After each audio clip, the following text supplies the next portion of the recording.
Amen. Sige po, palapakan po natin ang Panginoon. Hallelujah. So, today is, we are celebrating Christmas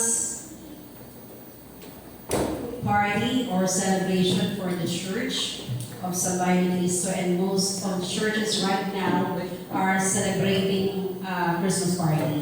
Ang sabi po nila, Christmas will never be Christmas without Christ. Amen. Do you believe? Yes. So ang Christmas po, hindi ito magiging Christmas kung wala po si Cristo. Amen. And Christmas, marami po mga tao ang masyadong abala sa mga regalo, mga bagong damit, mga celebration, mga kainan, that sometimes we forget that the focus of our celebration is none other than Jesus Christ. So ang question ko po ngayong hapon ito, at ngayong umaga ito, have we worship God? Nasamba po natin ba ang Panginoon ngayong umaga?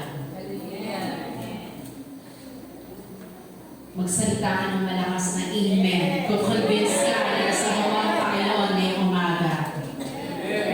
Amen. So, ang tanong po natin, nabigyan ba natin siya ng parangal sa ating pagsamba? Amen. Tanungin mo ang iyong sarili, ang iyong katabi. Have I worshiped God in spirit and in truth? So our topic for today is about church worship, different personalities in church worship. Alam po ninyo, habang nagsimula po ang pagsamba noong pa lang sa panahon po ng mga Israelita, at makikita po natin sa panahon po na iyon, hanggang sa kapanahonan natin, ang marami na pong nagbago. Now, let's go back to the biblical contexts of worship. Let us all pray. Father God, we come to you this morning. We pray, Lord, that only your name be magnified. Only your name, Lord God, be glorified. And we pray, Lord God, that your work minister in the midst of us, asking, Lord God, for the intervention of the Holy Spirit in our needs. Lord, open our hearts. Buksan niyo po ang isipan at puso namin, Panginoon, para sa inyo. At hayaan niyo po, Panginoon, katulad ng awitin kanina, ikaw, Panginoon, ang maging sentro ng aming pagsamba. Ikaw ang maging sentro ng aming iglesia. Ikaw ang maging sentro ng aming buhay. At ikaw ang maging sentro, Panginoon, ng aming pong mensahe ngayong umaga. Let no flesh, O God, glory in your presence. But let your name alone be magnified, be glorified. This we pray in Jesus' name, amen. Next slide po.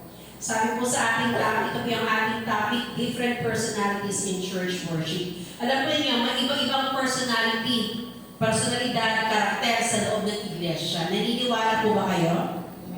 Okay. So, next slide, sabi po dyan, ang church worship as described in the Bible is the gathering of the believers to bless the name of the Lord done in unity. So pag sinabi pong church worship, it is not the church building. Kasi po ngayon, pag sinabi, saan ang church mo? Ayun, sa Sambayan ni Cristo. Saan ang church mo? Sa CCF. Saan ang church mo? Sa Victory. But tayo po, tingnan mo yung katabi mo. Sabihin mo sa katabi mo, ikaw ay church. Because church, ang ibig po sabihin ng church is a called out assembly. Meaning, the Lord has called you from darkness into His marvelous light. So, mula po sa kadiliman, tinawag po tayo ng Diyos patungo sa Kanyang kaliwanagan. So, lahat tayo nakaupo sa kadiliman, but when we encountered God, young people, lahat ng mga bata, teens, YC, young adult, senators or cedars, I beg for your attention. Lahat po tayo tinawag ng Diyos mula sa sa kadiliman at dinala niya sa kanyang kaliwanagan. And therefore, lahat po tayong nananampalataya, taas ang kamay ng nananampalataya sa Diyos. Taas ang kamay ng may relasyon sa Diyos. Tayo pong lahat ang may relasyon sa Diyos, tayo po ay pinananahanan ng banal na Espiritu Santo ng Panginoon, the third person in the Godhead. Father, Son, and the Holy Spirit. And therefore, ikaw kapatid, ikaw na nakikinig ngayon na naaabot ng aking boses, ikaw kapatid, nasa iyo ang banal na Espiritu Santo. Therefore, ikaw ay church o iglesia ng Diyos. You are the temple of God. So, ang sinasabi po natin church worship, tayo po mga mananampalataya, tayo ay sama-samang sumasamba sa Diyos ng may pagkakaisa. Nagkakaisa po ba? Okay. Nagkakaisa po ba ang pumalakpak?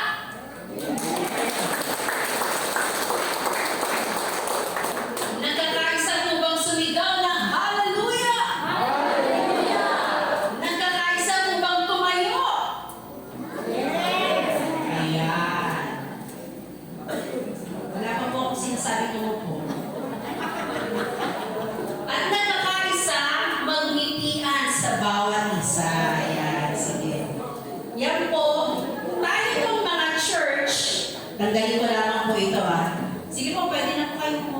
Masyado naman po tayo. Tanggalin ko lang po ito. Ayan. Dahil po, ang church, pag sinabing ikaw ang nag-church, that doesn't mean that you're perfect. Amen? Hindi ikaw pinangangkulugan, ay perfecto ka na. Uy, ang sipag-sipag mo mag-church. Hindi po nangangahulugan that you are perfect. It means that you are forgiven. That you experience the grace of God and that you are being transformed from glory to glory. At anong ginagawa ng mga mananampalataya? Nakakilala sa Panginoon. Sabi po dyan, exalting, sabay-sabay po tayo, exalting the name of the Lord to a celebration, remembering His goodness, faithfulness, and His salvation. So, ibig po sabihin, tayo pong lahat na nagmamahal sa Diyos. Tayong lahat na tinawag ng Diyos mula sa kadiliman patungo sa kanyang liwanag. Tayong lahat na dating nagmamarcha papuntang impyerno, niligtas ng Panginoon patungo sa kanyang kaharian. Bakit tayo sasamba? Dahil kapatid, niligtas ka ng Panginoon. Dahil kapatid, hindi ka karapat-dapat pero pinatawad ka niya. Dahil kapatid, hindi ka kaibig-ibig, inibig ka niya. May dahilan po ba tayo sumamba? Yes. Tanungin mo ang iyong sarili, hindi iyong katabi. Meron pa akong dahilan sumamba. Amen.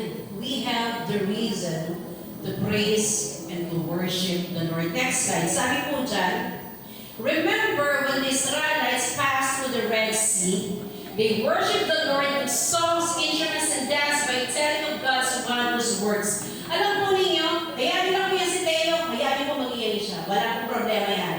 It's better to hear and listen the laughter of children inside the church. That means may generation kong darating sa iglesia ito. So, gusto ko lang mong balikan, nung ang bansang Israel, hinahabol sila ng mga Ehipto, ng mga Egyptian. Papatayin sila. Ngayon, nandun si Moses, nakatayo siya, ang harapan ni Moses ay Red Sea. Tapos yung kanyang likuran ay ang mga Ehipto. At papatayin po sila, tatapusin sila ng mga Egyptian. Kaya sabi ng Panginoon, sabi niya, see the salvation of the Lord. Anong ginawa ng Panginoon? Alamin na po yan. Gumawa ng arko. Tama? Di ba? Nagbila kayo ng ising. Ang Panginoon, hinati niya yung dagat sa pamamagitan po ni Moses. So, pagbagsak ng kanyang tungkod, nahati ang dagat, nagkaroon ng traffic ang mga isda, at sila po'y dumaan sa tuyong lupa at daanan. Di ba? Pagdating po nila doon, hinahol sila mga Egyptian.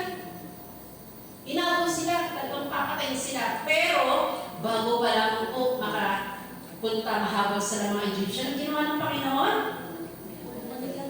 Binalik yung tubig. So, anong ginawa nila? Sumamba sila sa Diyos sa pagliligtas ng Diyos sa kanila. Mga kaibigan, tayo po ay dating mga Israelita. Tayo ay parang mga Israelita. Hinahabol tayo ng kaaway. Tayo ay bondage ng kasalanan. Pero nung matagpuan tayo ng Panginoon, tayo po ay dapat malulubog doon sa Red Sea. But God saved and restored us so that we gained salvation. Ang ibig po sabihin nun, tayo po ay naligtas doon po sa Red Sea.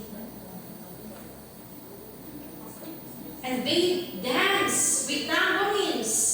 Yung ginagawa po namin kanina, yung iba parang, nakakatawa naman ito, dalawang ito, isang siyawan ito, taba-taba ng dalawang. Isang taba yung isang, ano ba? Baka ganun po yung isip. Yung wala pong problema sa amin yun. As long as, kasi ganun po ginawa nila Miriam yung kapatid ni Moses, they dance before the Lord. They sing the salvation of God because they experience and witness the work and power of God sa buhay nila. My question is, tinatanong kita ngayon, ikaw. Okay nung tinginan, ikaw talaga. Ikaw, tinatanong kita, ikaw na nakatingin sa akin ngayon, nakangiti dyan. Ikaw na natutulog dyan. Tinatanong kita, anong ginawa ng Panginoon sa buhay mo? Anong naranasan mong ginawa ng Panginoon sa iyo para hindi mo siya papurihan? May naranasan ka bang pagpapala ng Diyos? Every day. Yun. Kasi kapag yung tao naranasan niya ang biyaya at pagliligtas ng Diyos, malakas siyang sumigaw ng hallelujah. Sample. Ganun talaga. Yung sakpa. Hallelujah! Ganun pa talaga. Kasi kung naranasan niya if we experience the goodness, the salvation of the Lord, hindi po tayo pa pwedeng tumahimik. Amen? Sabi nga nung sa kanta na, oh, oh, oh, oh, oh, oh, oh. Diba? Ano ba yung lyrics? Tingnan nyo yan, nakalimutan nyo. Ano lyrics?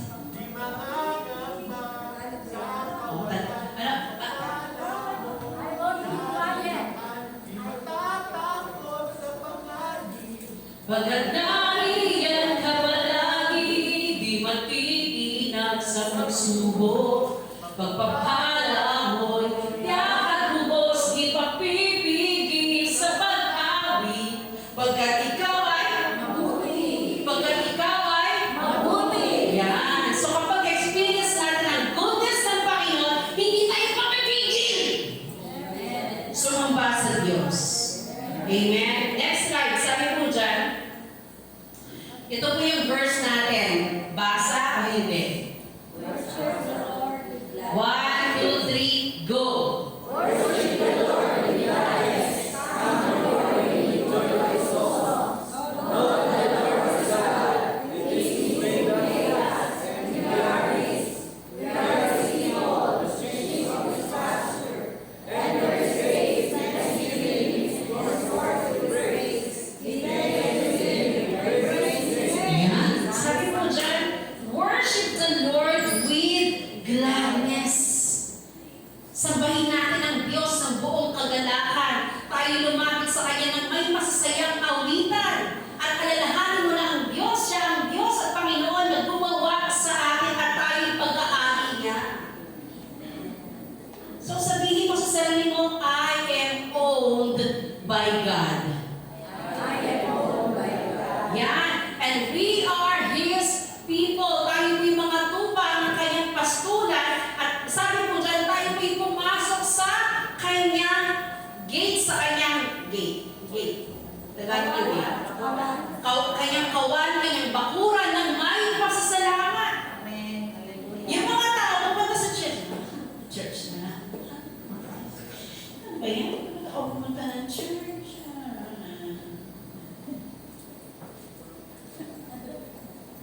mga ganun. Pupunta ng church. Yung doon, pag nandun, doon sa church, lagi na lang ako niya, hi, kumusta ka na? Hi. Hi. Diba, ganun? Sabi doon, pumasok tayo sa kanyang pastulan, sa kanyang bakuran ng may pasasalamat.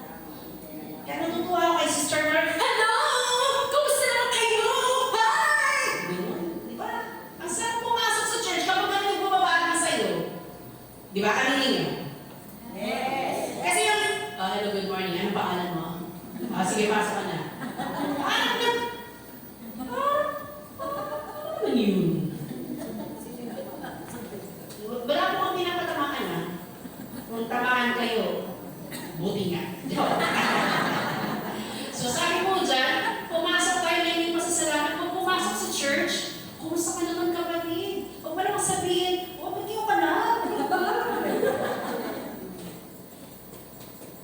Ba't pumasok ka? Kumusta? Yakapin mo, kumustahin mo, abutin mo yung kamay. Pag nakipagkamayan ka, hindi ganito. Aligali-ali, nalapit ka kayo ng tita. Pag nakipagkamayan, hindi ganito, hindi ganito. Hello. Paano magkamayan? Yan, ganito. Damang-damang mo yung init ng pagmamahal. Si Nanay Feli ba? Nanay Feli, tama ba? Sino pong bumati kay Nanay Feli? Siya po ang nanay ni Rafael. Feli, tama ba? O dalawa. Si Nanay Feli ng Ompoy. Sino bumati? Kayo talaga, ano talaga kayo sa akin. Sino bumati kay Brother Edge at Sister Mavi? Diba?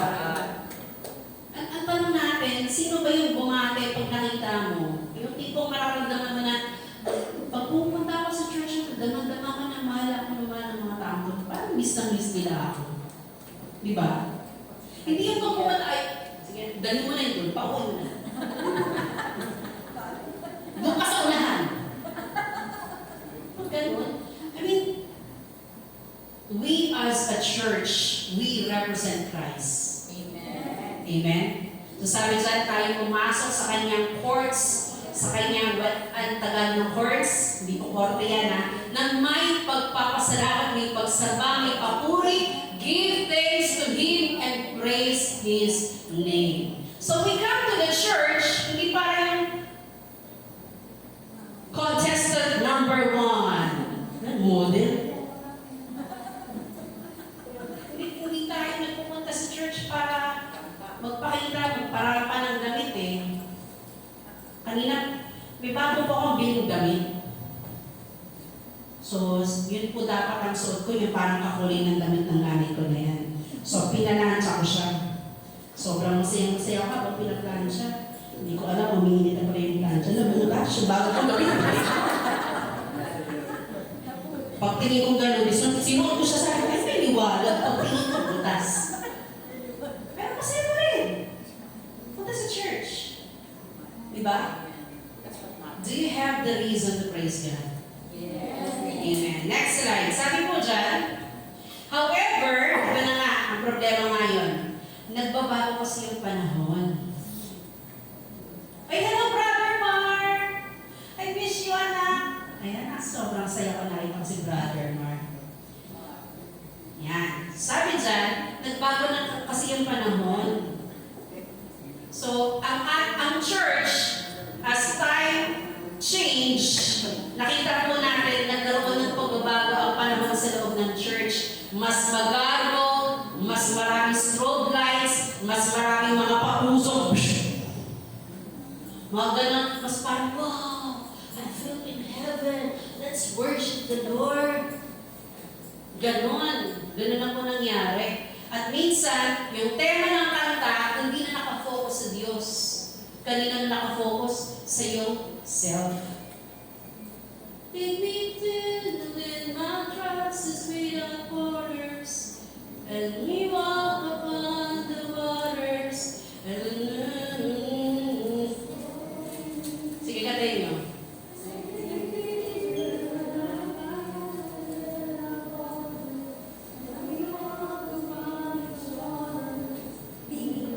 Okay. At tanong ko, nasa ng pagsama sa Panginoon doon?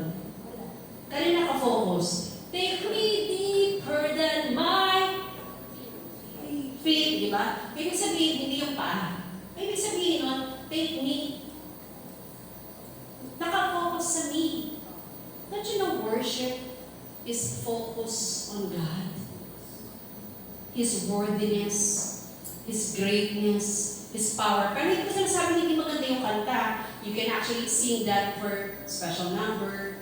So ginawa, pag maganda naman yung message ng kanta, but to use that as worship, I don't recommend.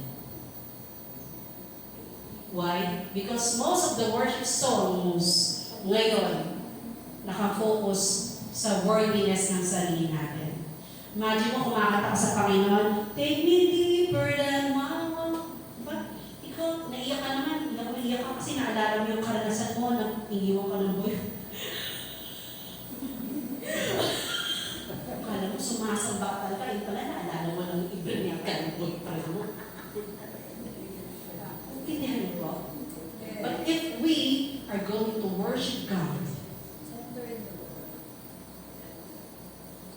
oh, how beautiful beyond description, too marvelous for words. Diba? Too wonderful for comprehension. Diba? Yun yung pag kinakanta mo, na-encourage ang kaluluwa mo na sambahin ng Panginoon. Kasi nakasentro sa Kanya.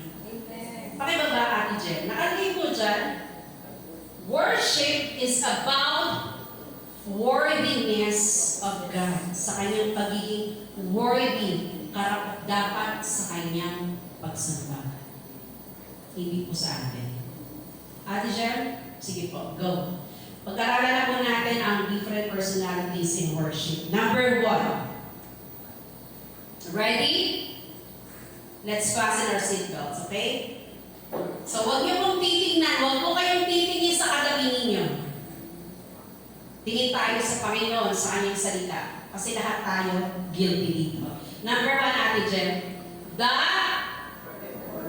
Number 4 word. Sila yung mga personalities sa church na ang gawa nila, they are the ones who entertain the audience. Kaya kumanta, oh, come on, hallelujah. Yeah, but, pagkatapos na, nawala na, nandun na, nagmerienda na, kumain na ng barbecue ni Uncle Andrew. Tapos, pagkarating na, nasan na yung mga musician? Nasan na, ano, meron pang barbecue? Nubos yung barbecue. We are not performer. Ang main goal ng mga performer is to entertain. Entertain yung tao, para matuwa yung tao, para maging masaya, para maging mas lively. Ganon. So, the question is, sino ba ang dapat na pinapasalamatan? Okay, next Ate Jen. Okay, Jen, they are paid artists. Bayaran. Bayaran ka ba? They stay for the applause, but not for the cause. Nagstay sila para lamang palakpakan, para lamang sikat, para lamang ang galing mong kumanta, ang galing mong tumugtog, ang galing! Wow. Masyadong init sa akin. So, not for the cause, not for the real reason of worship. They are just performers. When the lights die, pagpatay na mga ilaw, wala na, hindi mo na maramdaman. Yan po ang mga performer. Pag kailangan ng maglingkod sa Panginoon, kailangan na maglinis ng church, kailangan na pumunta sa mission, kailangan na mag-evangelize, mag-Bible study, magbigay, mag-sacrifice sa Panginoon, absent ang mga performer. Why? Because they are there for the applause. Pag hindi na sila natutuwa, tama na, tigil na.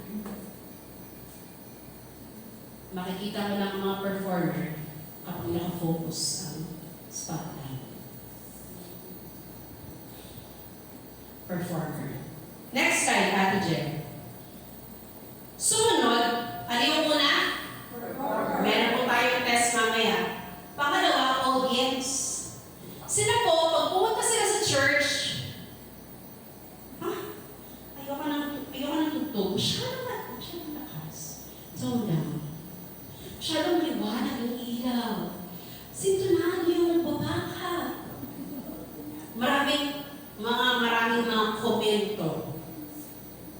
Sila yung mga ini-entertain. Kailangan lagi silang matutuwa, lagi silang mapiplease.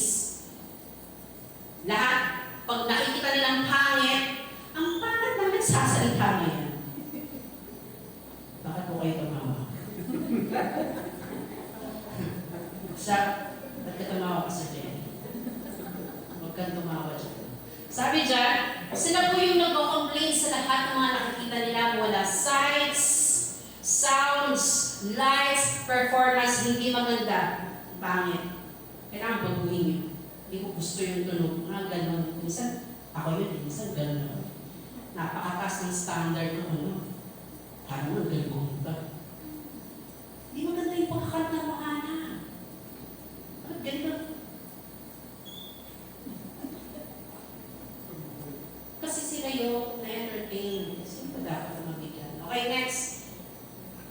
Sabi dyan, applause for what they see, hear, and feel. Natutuwa sila, pumapalakpak sila. Sila yung mga excited when their emotions are high through the music. Yes, Lord! Kapag masaya, makikita mo yan, karamihan mga kabataan kapag, come on, come on, one way! Yeah! Diyan yung mga kabataan, pag gusto din yung mga kabataan, I thank God! Ganun, sila yung mga nandun yung masaya. Pag masaya, pag high, pag tuwan-tuwa sila, nandiyan, emotional, nandito sa harapan, nagkakantaan sa siyawan, sila po yung mga ganun. Hindi mo sinasabing yun talaga kayo na kapag ganun yun na yun. Ang sinasabi ko lang, ito pong mga audience, dapat lagi silang natutuwa. Dapat lagi silang nag-please. Pag hindi sila namumove, hindi sila namumove.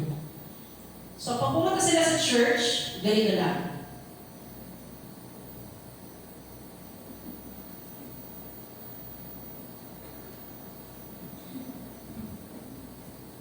Parang, wala na.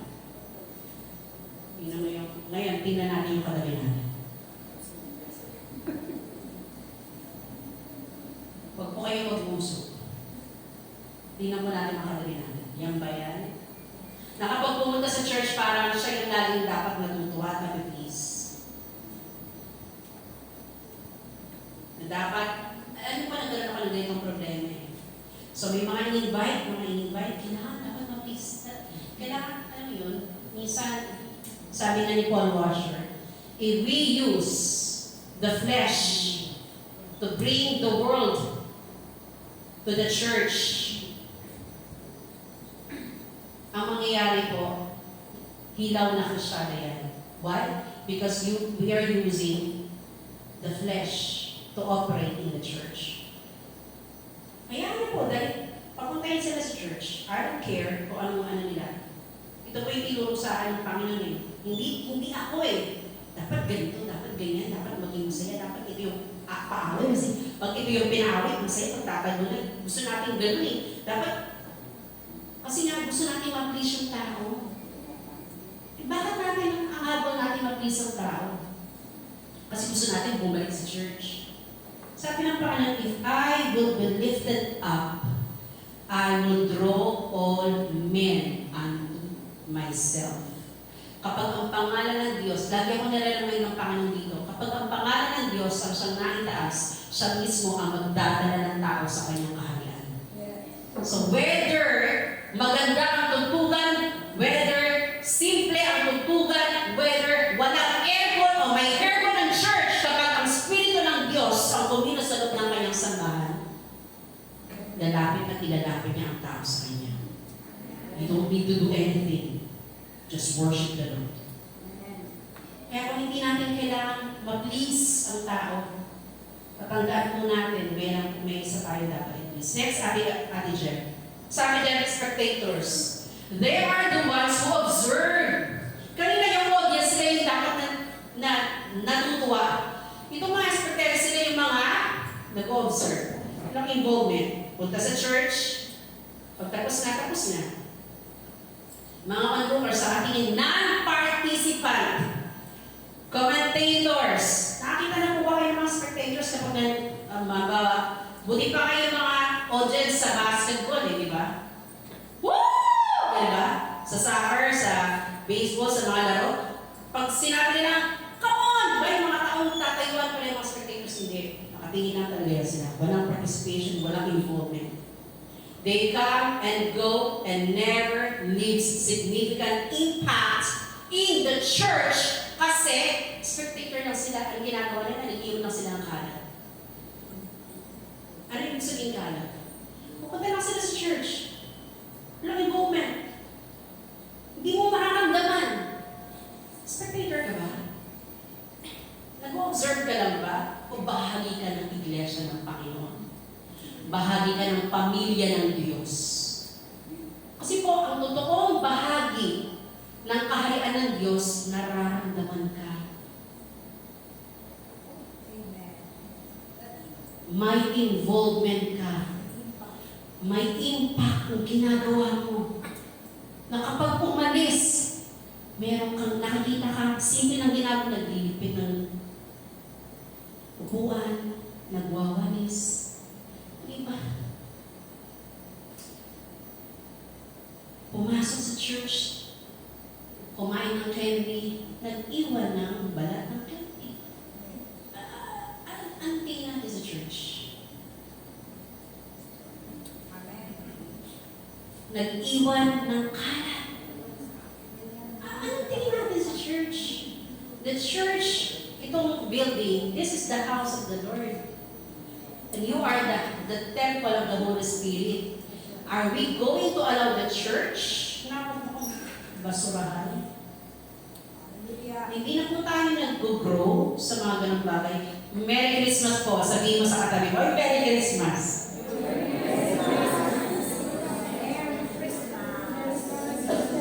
Let us be the church that leaves a significant impact in His kingdom.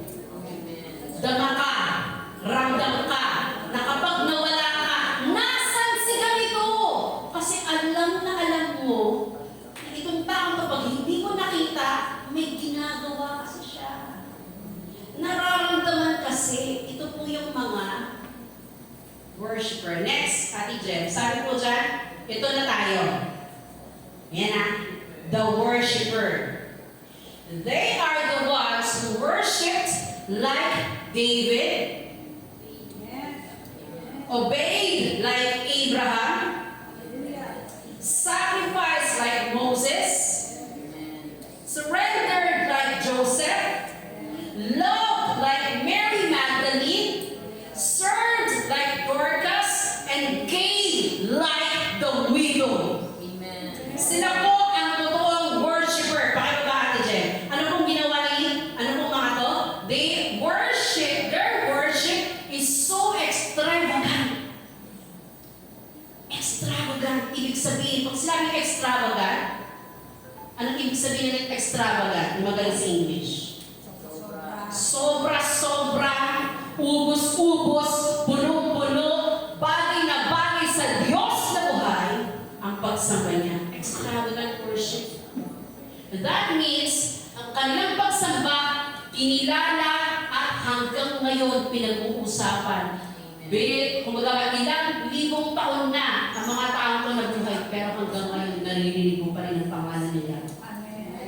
Naririnig pa rin sa kaharian ng kanilang pangalan at pinag-uusapan pa rin ngayon. Bakit? Kasi ang pagsamba nila, napakabango sa Diyos. Tingnan po natin si David sumamba. This is actually, kaya gusto ko sumayaw sa Panginoon. Sabi po dyan sa verse na yan, sa 2 Samuel, David worshiped with everything he had and doesn't care about what he looked like. Wala siyang pakailan pa ng itsura niya. Pero sabi dyan, and David danced before the Lord with all his might, wearing a priestly garment. Ganyan po yung damit niya. Sumayaw siya sa Diyos. Wala siyang pakialam sa sinasabi ng mga tao. Kung tayo, inisip natin, magmumukha tayong tama. Pag sumasamba sa Diyos, hindi ka sumasamba sa Diyos. David danced before the Lord with all his might. Because he knew na yung sinasayawan niya, karapat-dapat ng kanyang pagsamba.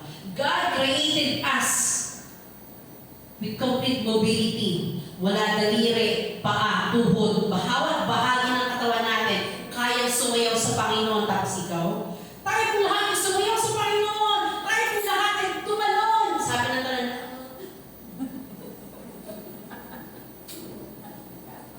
ang titig natin magbigay sa Diyos. Ang kuripot natin. Bakit tinulipitan ba tayo ng Panginoon? Naging kuripot pa siya sa atin. Pero si David hindi eh. Na, tingnan niyo po Next slide, Ate Jen. Sabi dyan, he doesn't sacrifice anything that costs him nothing. So kailangan, sabi niya, dito sa 1 Chronicles 21:24, ino-offer sa kanya yung organ yung kanyang lupain. Sige, dahil ikaw ay hari, ibibigay ko sa iyo ng libre. Ang sabi ni David, no, babayaran ko yan because I will not offer anything that costs me nothing. Hindi ako pa pwedeng sumugba sa Diyos na wala halaga sa akin. Kailangan may halaga. Bakit? May halaga kasi kung bibigyan mo ng pagsamba. May halaga siya eh. So, ang ano natin dito, church, may halaga ba ang Diyos sa buhay natin? So, I pray, ay po mga church, lagi ko natin itong sinasabi, kumusta ka sumamba sa Panginoon? Can we worship like David? Wala akong pakailangan kung ano sabihin ng mga tao. Wala akong pakailangan kung ano maririnig mo. Wala akong pakailangan kung ano itsura mo. Basta ikaw, sumasamba ka sa Diyos. Praise God. Dahil alam mo, karapat-dapat ng Diyos. Hindi mo siya tinitipid ng pagsamba. Kasi nga, di ba? Pag yung mga kabataan, mga youth, sayaw naman tayo dyan, pray natin ang Panginoon. Dito. Pero pag natitiktak, ganun. Ang galing-galing mag-tiktok, hindi naman ganun. Ang galing mag-tiktok. Pero pag sabihin tayo po sumamba, pumalakpak tayo sa Panginoon. Tumalong tayo, sabi ng katawan.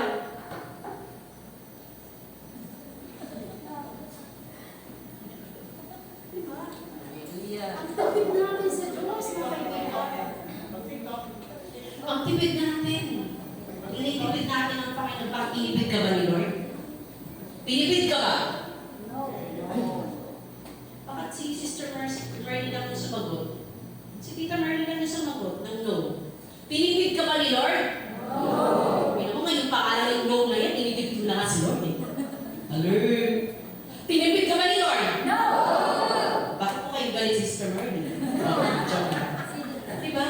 Kasi kung hindi ka tinitipid ni Lord, bakit ang tipid mo magbigay sa Kanya?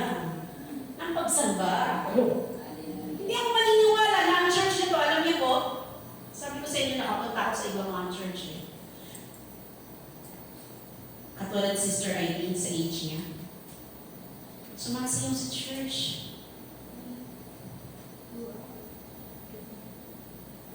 Cedar. Yes. Sumasayaw sa Panginoon.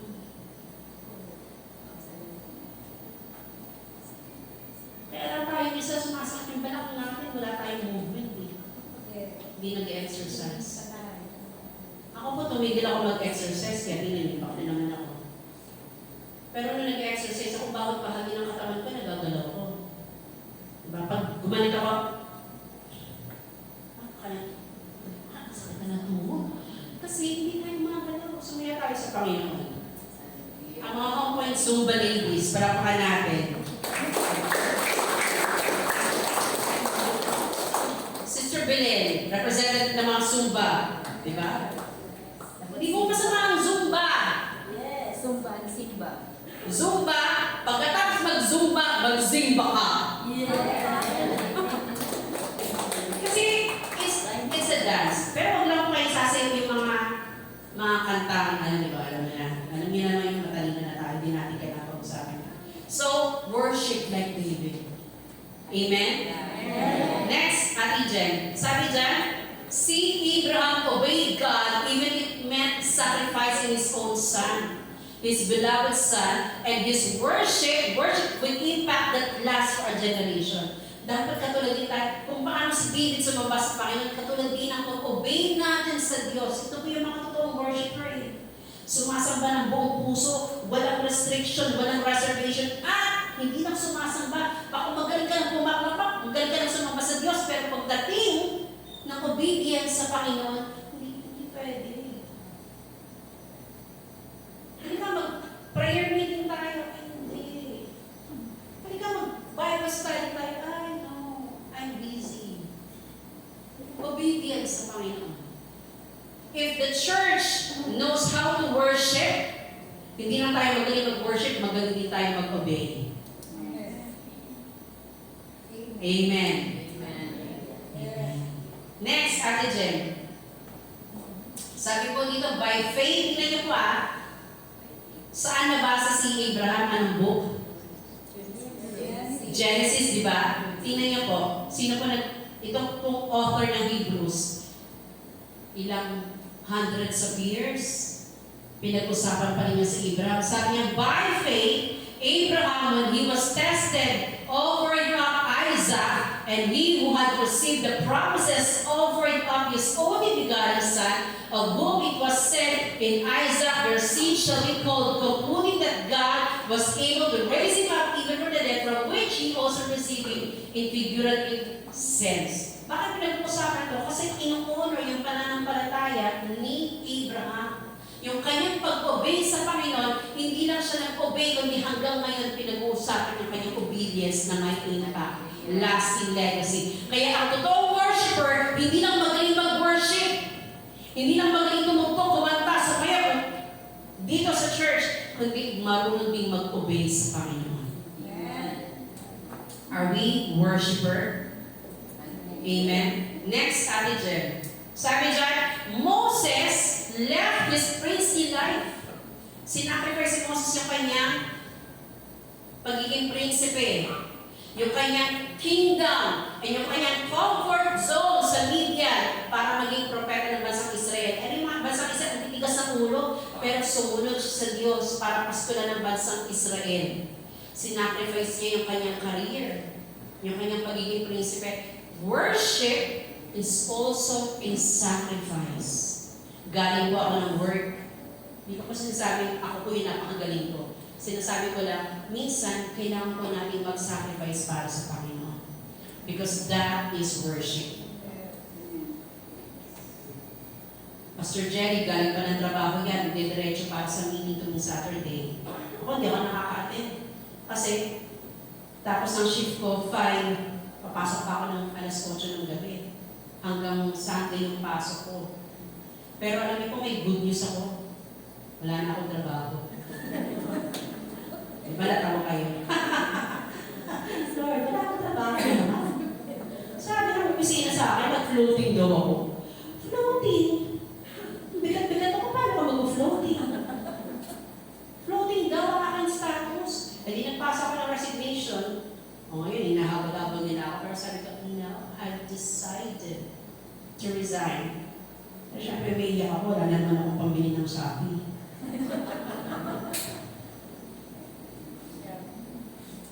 Galing po ako ng work, wala po akong tulog. Kahapon, ang tulog ko lang 4 hours. Sometimes God will require us to do something for Him that will cause us to leave everything and follow Him. Sabi ni Jesus, if anyone who wants to follow me, he must take up his cross, deny himself, and follow me. Ito po yung minsan ang hirap gawin ng mga Christian. Gusto natin sumunod sa Panginoon pero hindi natin kayang pasanin ng cross. Gusto natin sumunod sa Panginoon pero hindi natin kayang mag-sacrifice sa Kanya. Gusto natin sumunod sa Panginoon pero ayaw natin mag-sacrifice na magpa-pray. Ang prayer natin, napakahaba, 5 minutes. Ang hirap natin, ayoko mag-pray kasi, alam mo yun, ganito tayo, hindi lang po ako, lahat tayo isang ganito. Ang hirap mag-sacrifice para sa Panginoon. Pero pag sinabi natin, oh, come on, tayo po'y mag-mission. Taas ang kamay. bata nagtaas ng kamay. Tsaka Sister Irene, narinig ko pati si Liana, si Nanay Emma, taasan kami na mag-mission. Ayan o. Okay, taasan ka lang ng ma'am! Aauti! Woo! Ay, nahiyak pa kayo. Come on. Nahiyak pa. Nakakatawa minsan yung mga memes sa Facebook eh. Pagdating ng prayer meeting, 3, 2 tao. Pero pagdating ng outing, puno-puno yung bus. Sometimes we're like that. We can't sacrifice for the Lord. Konti lang. Stay ka lang ng konti. Mamaya may kakainin tayo. Pero ang preaching ko po, mga 100 slides. Kaya po ba mag-sacrifice? Oh, come on. Sabi ni Pastor Jerry, no. Ibig ko sabihin, how can we give something to the Lord? Pag sinabi ng Panginoon, I heard, sumunod ka na sa akin, magpastor ka. Natawa bigla si Ivor. Jasper, huwag ka na mag-engineer. Ba't ka na makita? Ikaw ang Pastor Jerry at tumatawa. Huwag ka na mag-IT. Laki ng sahod ng IT, mga kaibigan. Audrey, huwag ka na magtuloy mag-nurse. Mag-missionary ka na na. Tingin ko nga si Audrey. Pag-usapan natin mabuti. Pag-usapan natin mabuti tayo. Iwanan mo na yung boyfriend mo, yung girlfriend mo.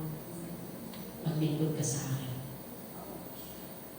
Sometimes, God will ask us to leave our comfort zone for us to serve and to worship Him. That is worship. Leaving something that is important for you for the glory of God. Mahirap po yun. Hindi ko ito sinasabi, hindi ko ito pinipreach dahil nagawa ko, no? Hindi ko nga magawa. Kaya tayo magtulungan sa bawat isa. Because it is hard, it is difficult, but pag titingnan natin, worthy ang Lord, is He worthy? He's worthy of your sacrifice. Worthy po ang Panginoon. Next, Ate Jen. Sabi dyan, His worship cost Him His comfort just to become the leader of the stubborn Israel. Tingnan niyo po Prince of Egypt. Tapos naging pastor ng mga matitigas na ulo ng mga Israelita.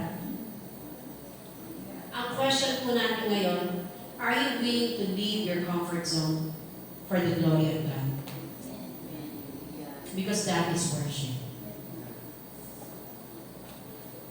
Kaya mo ba na kahit alam mo, pagod ka, galing ka ng work, may gawain, nag-commit ka, kaya mo bang pumunta?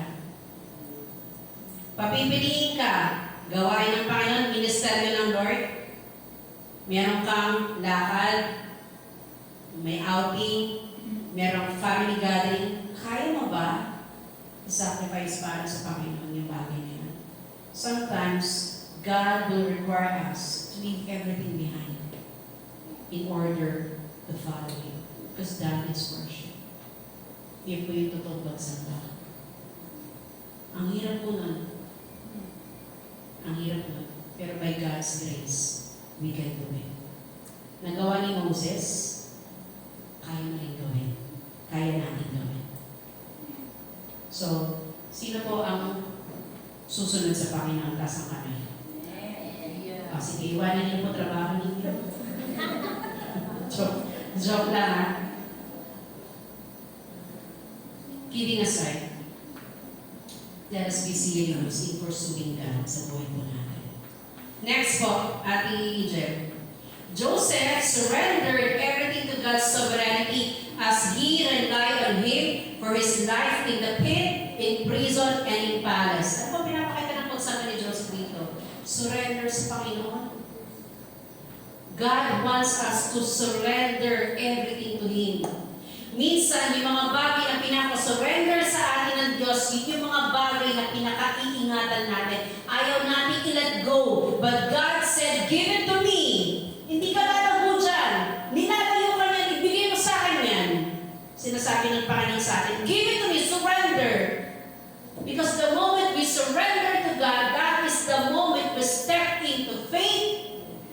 into obedience, and into deep worship sa Panginoon. Si Joseph, na kaya sumamba sa Diyos, nandun sa ilalim ng hukay. Dinala ngayon siya sa Egypto. Blackmail na nang nirate niya yung asawa ni Potiphar. Nakulong for 2 years. Tapos nakalimutan siya nung tinulungan niya. Nasa kulungan siya, and he remembered God. And God was with him, even in his time in prison. At kahit nung nag-i-escalate siya ng Panginoon, nang kahit na po siya'y napromote ng Diyos sa pagiging gobernador ng Ehipto, kinilala pa rin niya ang Panginoon. So, surrender in your deepest and darkest moments, lahat ng hindi mo kaya, lahat na nagpapahirap sa iyo, lahat ng mga bagay na nagpapalayo sa Diyos, sabi ng Panginoon, surrender natin sa Kanya. Meron ka ba? We all have something to surrender to God. And sometimes, ang masarap na pagsamba sa Panginoon, yung isuko mo lahat-lahat sa Diyos, wala kang ititira sa sarili mo. Dahil kapag sinuko mo lahat sa Panginoon, ang ipapalit niya, yung presensya niya para sa iyo. Yun po yung totoong pagsamba. Naranasan ba natin yun na talaga sinabi mo, Lord, ito na kaya, ayoko na. I cannot do it. It's so beautiful na sa pagsamba natin, sasabihin natin sa kanan, I surrender everything. Yung hurts mo, yung pain mo, yung past mo, yung scars mo, yung habits mo na ayaw ng Lord, fears mo, anxiety mo, depression mo, and even that secret sin that we have, God wants it. God wants you to surrender that sa Panginoon because we cannot serve and worship God kapag may dala-dala tayo. Nakita ka na ba ng taong nagsasayaw? Tapos ang dami-dami ng dalawang mga bagahe. Maganda ba siya tingnan magsayaw? Hindi kayo sumasagot po. Maganda ba? Diba hindi? Kasi paano siya nakakasayaw? Kami po, napanood ko yung napakagandang, kaya may binili akong ganun eh. Gusto ko, Pastor Aileen, pwede ba ako mag-special number sa Sunday? Bahala ka, mag-special number ako. Magsasayaw po ako, meron akong binili, tela yung flag.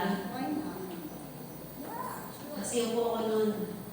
Ang sasayawin ko yung, You're worthy of it all. Yun, sasayawin ko yun.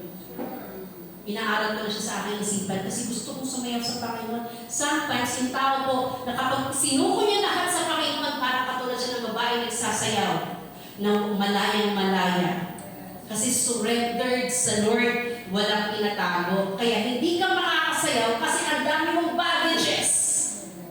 Hindi ka makakasamba kasi ang dami mong dinadala sa buhay mo. And God said, surrender, give it to me, so that you can be free. Surrender to God.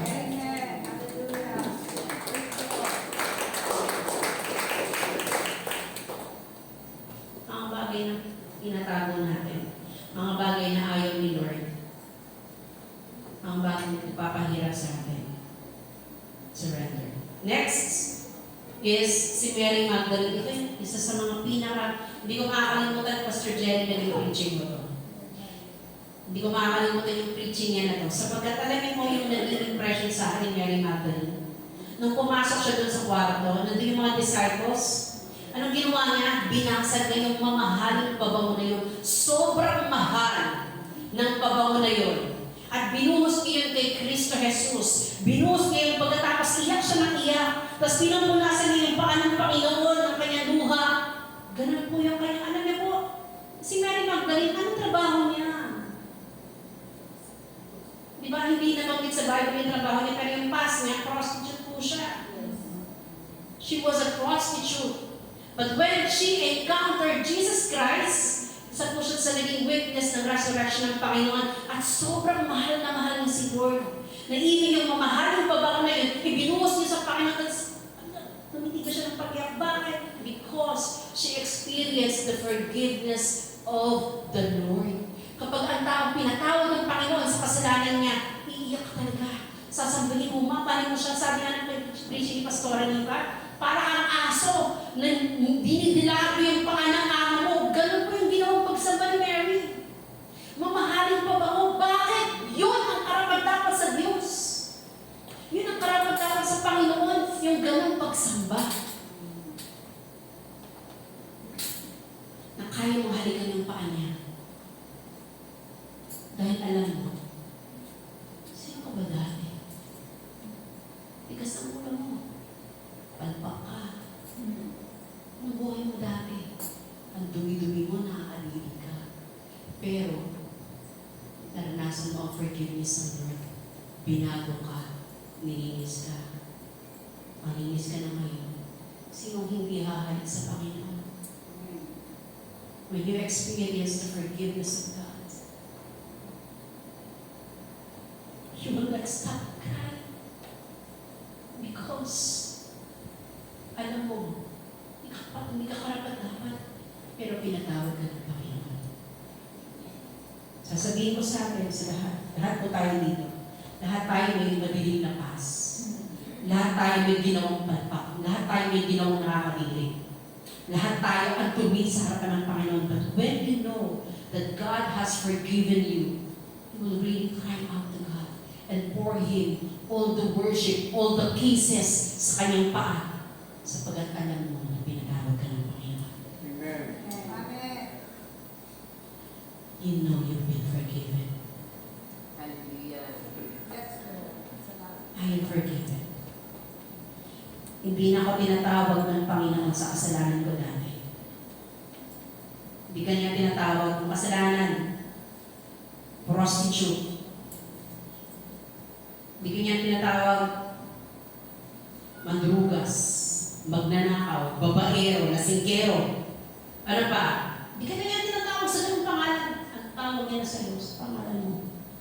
Angelo, Hannah, Belen, Paul, Milea, Feli, dalawang Feli, Marilyn, Ognita, Eileen, Ashka. The Lord called us by our name, not by our sins. Hallelujah. Imagine, forgiven and loved by the Lord. Sinong hindi hahalik sa Kanya?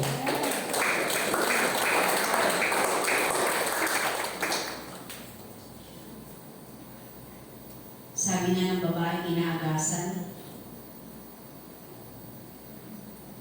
In 12 years, inaagasan ng dugo. Sabi niya, gumagapak siya. Mahawakan ko lang laylayan ng damitan ng Panginoon. Ano kung gagawin ng laylayan ng yun? Pero tayo minsan, ang hirap nating lumuhod. Ang hirap nating yumuko. Ang hirap nating ibaba yung sarili natin. Ang hirap nating magpakumbaba. Hindi tayo marunong lumuhod at umiyak sa Panginoon. Si Mary, she cried and wiped the feet of Jesus with her hair. And she kissed the feet of Jesus. Alam niyo po yung paa ni Jesus, kahit Diyos siya, at maalikabok po yun. Kasi desierto yung bansang Israel eh. Desierto yun eh.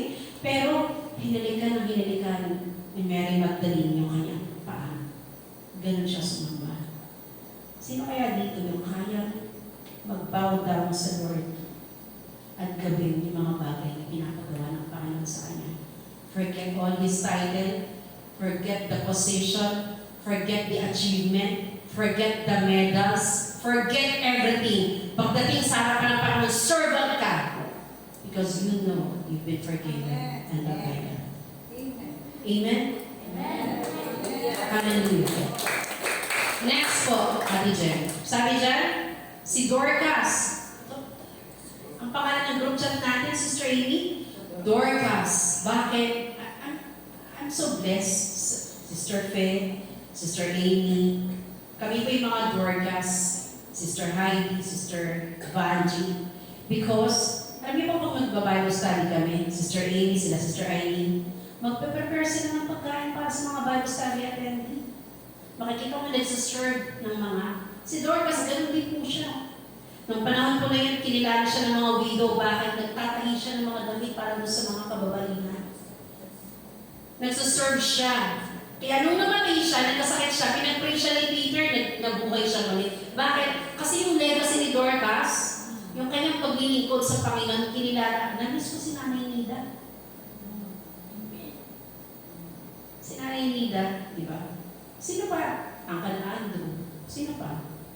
Sister Nancy. Sino pa mga nagsiserve? Heidi, Sister Vanji.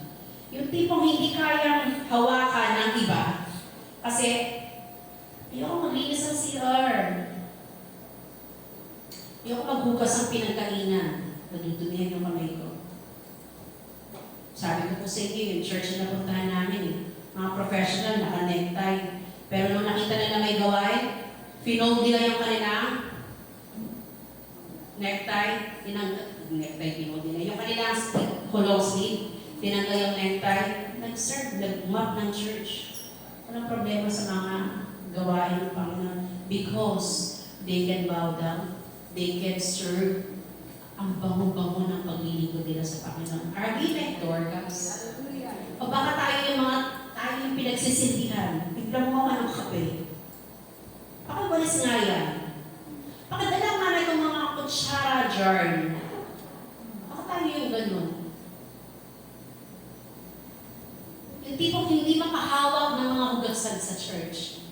Kasi hindi natin yung gawin sa bahay. Hindi, naano niyo po ako. Nagigets po ako.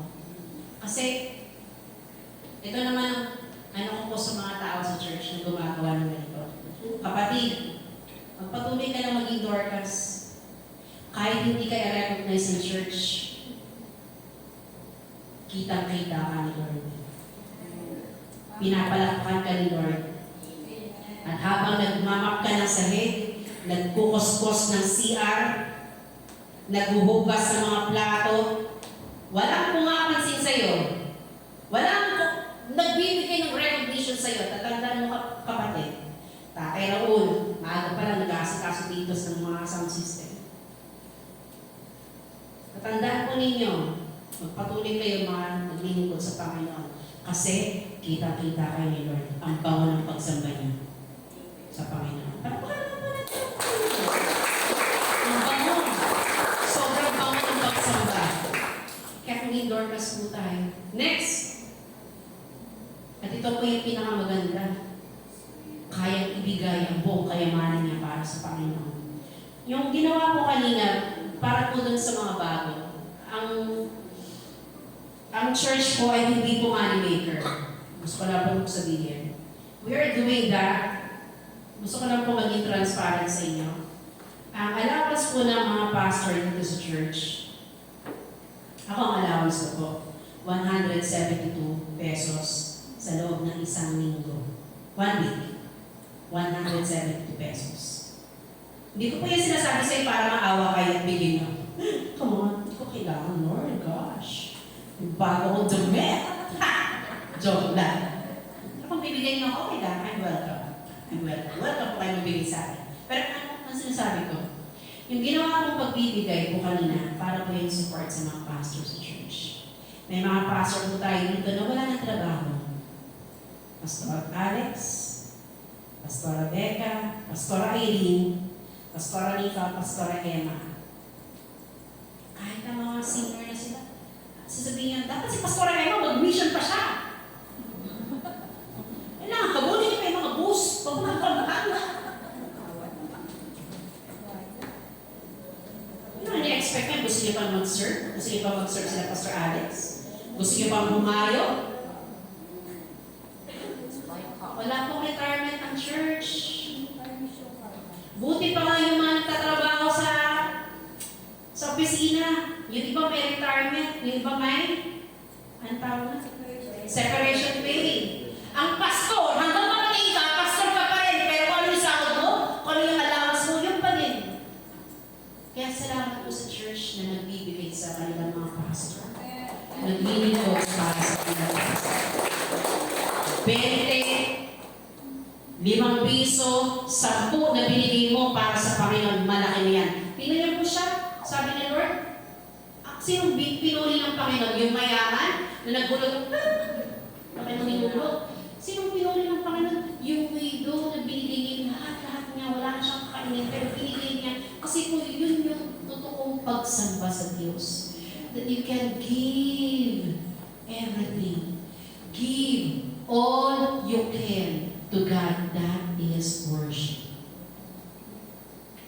Church, kumusta po yung pagsamba natin sa Panginoon? Kaya huwag niyong sabihin, ang dami namang opening yan. Huwag po kayong open sa ganun. Kasi kung alam niyo lang po, yung karamihan po ng mga pastor dito, mga non-working. Pastor Kylie, Pastor Becca, Pastor Jen, kahit may trabaho yan, kahit hindi ko nasasabihin ko magkano sa akin. Kahit mga, hindi ko nasasabihin, ayaw ko nasabihin. Ako, sabi ko, ano nasasabihin? Pero, it doesn't matter as long as we give to the Lord. That is worship. Yes. You don't look. Amen.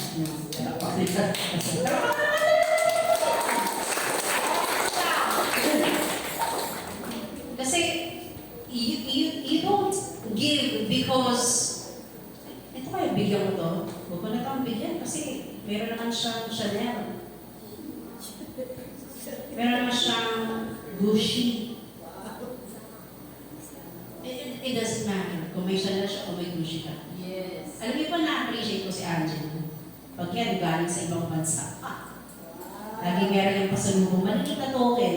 But you appreciate that because she's doing that out of her generosity. Maliit na bagay para sa Panginoon, malaking bagay sa binibigyan natin. At kung ginawa mo yun para sa church, para sa lingkod ng Panginoon, imagine you're doing that for God.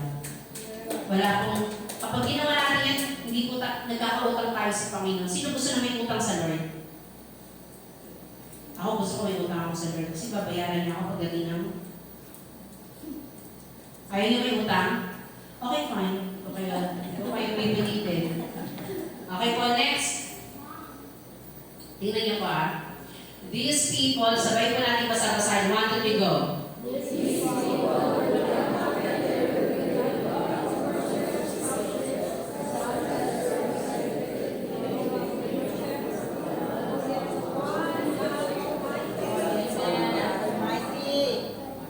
Mighty. Sabi po dyan, itong mga tao ito po yung mga church worshiper.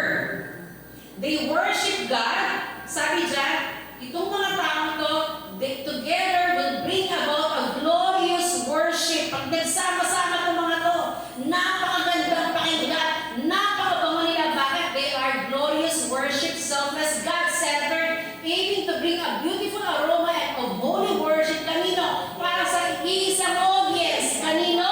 Sa Diyos na buhay. God Almighty.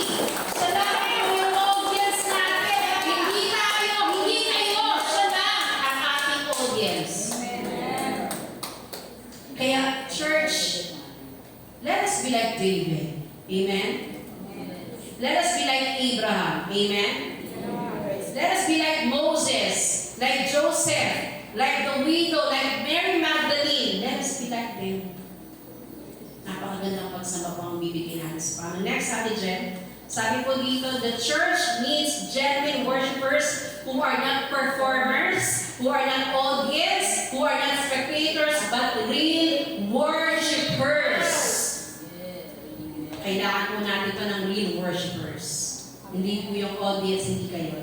Next, Next, sabi dyan, who doesn't care what they do, who is willing to give the best to the Lord, who is willing to sacrifice even the most important to give.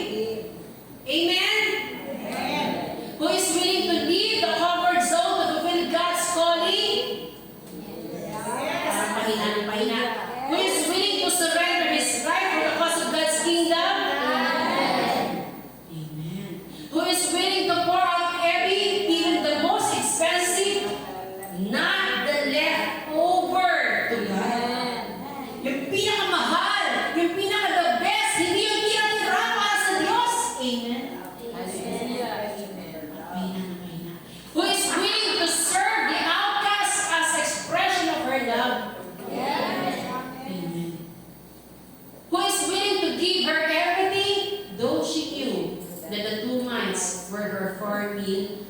for the day.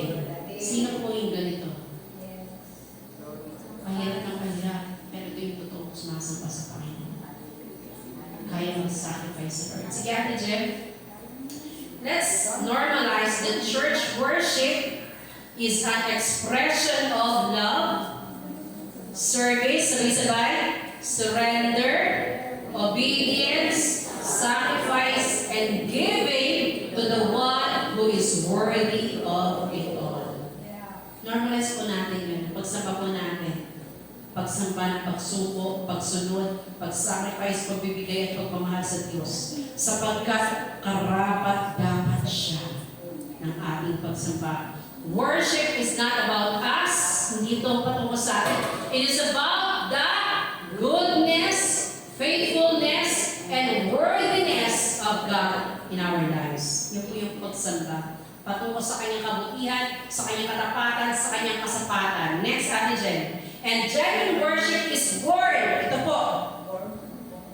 Ipinanganak ang totoong pagsamba mula sa sacrifice at pagmamahal sa Panginoon na kahit, Ate Jen, sumunod, na kahit nahihirapan ka, na kahit broken-hearted ka, na kahit may sakit ka, na kahit hindi tinutugon yung prayer mo ng Diyos, kaya mong sumamba sa Panginoon dahil alam mo, karapat-dapat ang Diyos sa pagsamba.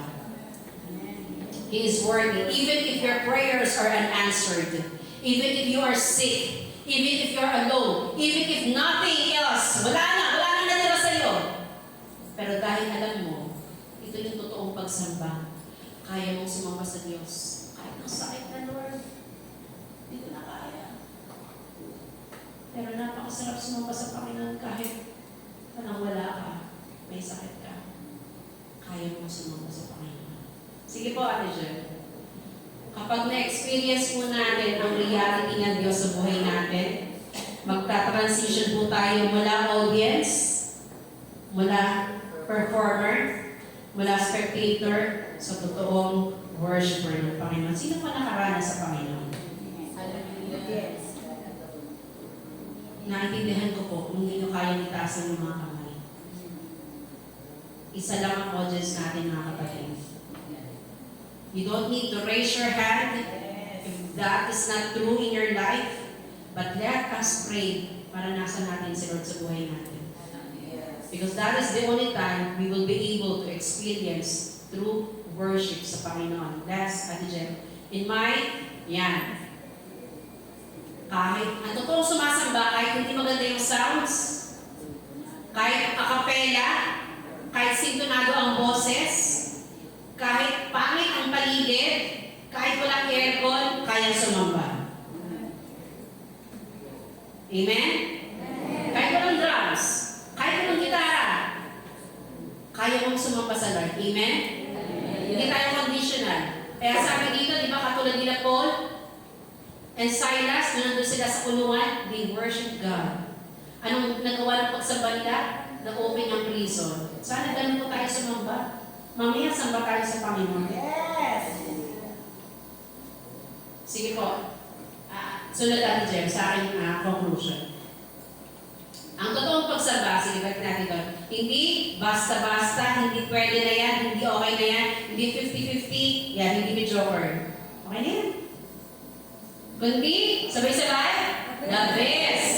Bagay sa hari ng mga hari, todo bigay at hindi pinag-iingan at hindi kinahihiya. Yun po ang totoong pagsamba sa Panginoon. Taas natin ang kami natin sa Lord. Diba? Kita po natin. Ito po yung totoong sumasamba na hindi ka nahihiya. Conclusion natin. Sabi nila, salamat conclusion natin. Let's read this verse, Revelation 4:11. 1, 2, 3, go.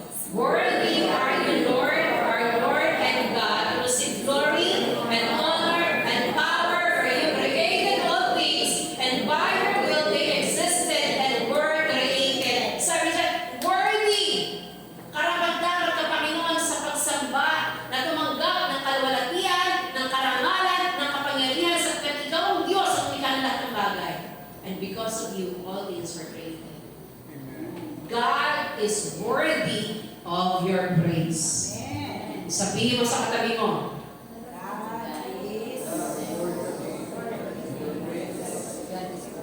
Wala pa kayong kilipin ng katabi. Tingnan mo yung katabi mo, Brother Edwin. Sino ang katabi mo? Ang dahil naman pa. Ayan, yung katabi mo si Aaron. Sabihin mo sa katabi mo ngayon, God is worthy of your praise. Amen? Sabihin po natin ang sabay-sabay, God is worthy of my praise. Yeah. Let us be thankful then because we receive a kingdom that cannot be shaken. Let us be grateful and worship God in a way that will please Him with reverence and awe. Tayo po natin ito ngayon. Let's all stand up.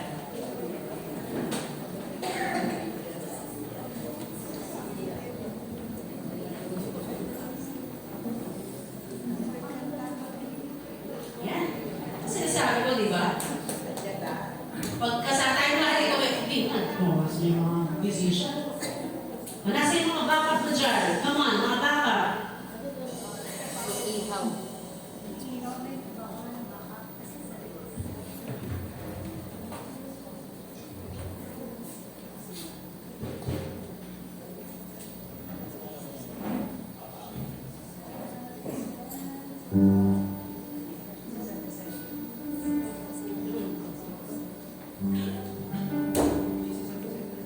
Let's see Jesus at the center of it all. And when we sing this song, sabihin mo sa Panginoon, Lord, be the center of my life, of my church, of everything that I have. Amen? If you can raise up your hands and lift up your voice sa Panginoon, do it. Hallelujah.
study, my ministry, everything, Lord, is all about you.